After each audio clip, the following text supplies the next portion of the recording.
Hey guys, welcome back to my channel. Today we're going to be making a Negroni Bianco or a white Negroni. It's one of my favorite drinks out there right now.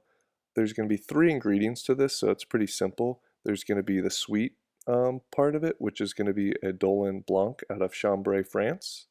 And we're going to do 3/4 of an ounce with that. Traditional Negroni is usually going to be a 1-1-1 ratio, but I like doing the 3/4, 1-1.5 because it gives it a little bit more gin forward flavor.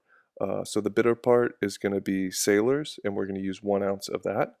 And then the gin portion is going to be Bummer and Lazarus Gin out of San Francisco.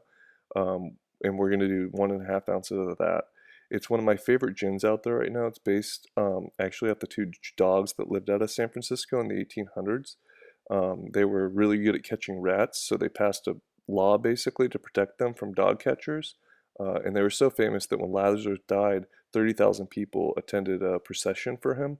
And when Bummer died, Mark Twain actually wrote his eulogy. So we're going to give that a quick stir for a little bit, usually like 10-15 seconds maybe. You can taste it. You don't want to over dilute it, but you want to make sure that it's diluted to the perfect amount, really. And then that should be good. I like to garnish the white Negronis up with a grapefruit twist rather than an orange twist, but feel free to do whatever you want. And I like to do a fun little garnish for it. So that's how you make a white Negroni. Hope you enjoyed it. If you have any questions, feel free to leave a comment.